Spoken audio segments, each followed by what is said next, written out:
Hello, ഇന്ന് പുതിയ വണ്ടി കിട്ടിയിട്ട് ഫസ്റ്റ് ഡേ ആട്ടോ. ഒരു ചെറിയൊരു യാത്ര പോകാമെന്ന് വെച്ചു. പോകുന്ന വഴിയൊക്കെ നല്ല അടിപൊളിയായിരുന്നു. ഒരു പീസ്ഫുൾ വൈബാണ്. നിങ്ങൾക്ക് യാത്ര പോകാൻ ഇഷ്ടമാണോ? എനിക്ക് ഏറ്റവും സമാധാനവും സന്തോഷവും കിട്ടുന്ന ഏറ്റവും വലിയ കാര്യമാണ് യാത്ര.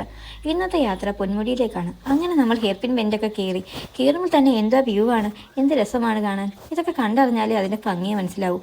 അങ്ങനെ നല്ലൊരു സ്പോട്ട് എത്തിയപ്പോൾ ഞങ്ങൾ വീട്ടിൽ നിന്ന് കൊണ്ടുവന്ന ചോറും ചീനിയും ബീഫും തൈരും കൂടെ കഴിച്ചു. പിന്നെ യാത്രകൾ തുടർന്നുകൊണ്ടേയിരുന്നു. നല്ലൊരു വ്യൂ കണ്ടപ്പോൾ നിർത്തി കാഴ്ചകൾ കണ്ടു. അപ്പോഴേക്കും കോട കയറി തുടങ്ങി. അങ്ങനെ ഞങ്ങൾ ഇതാ പൊന്മുടി എത്തി. എന്ത് രസമല്ലേ പൊന്മുടി കാണാൻ. കോടയിൽ ഇങ്ങനെ മുങ്ങിക്കിടക്കുന്നു. എത്തിയപ്പോൾ തന്നെ കണ്ട കാഴ്ച, ഒരു പരിചയമില്ലാത്ത ആളുകളെല്ലാവരും ഒത്തുചേർന്ന് ഡാൻസും പാട്ടുമായി എൻജോയ് ചെയ്യുന്നു. പൊന്മുടിയെ വേറൊരു കളർഫുൾ വൈബിലേക്ക് എത്തിച്ചിരിക്കുന്നു. അപ്പോഴേക്കും ഒരാൾക്ക് പാട്ട് കേട്ടപ്പോൾ ഡാൻസ് കളിക്കണമെന്നായി. അങ്ങനെ ഞങ്ങളും അതിലൊരു പാട്ടായി. പിന്നീട് ഞങ്ങളും എൻജോയ് ചെയ്തു. പാട്ടുപാടി ഡാൻസ് കളിച്ചു. പിന്നീട് ഒരു കാപ്പി കുടിച്ച് ഇങ്ങനെ കുറച്ച് നേരം നടക്കാമെന്ന് എഴുതി. അങ്ങനെ കാഴ്ചകൾ കണ്ടു. പിന്നെയും നടന്നു. എന്ത് രസമല്ലേ പൊന്മുടി കാണാൻ. ഇതാണ് കേട്ടോ ഞങ്ങളുടെ വണ്ടി. പിന്നീട് KTDC പോയി ഒരു കോഫി കുടിക്കാൻ വേണ്ടി പോകുന്ന പോക്കാണ് കേട്ടോ. യാത്രകൾ ഇവിടെ അവസാനിക്കുന്നില്ല കേട്ടോ. എന്നാൽ ശരിയടാ, ബായ്.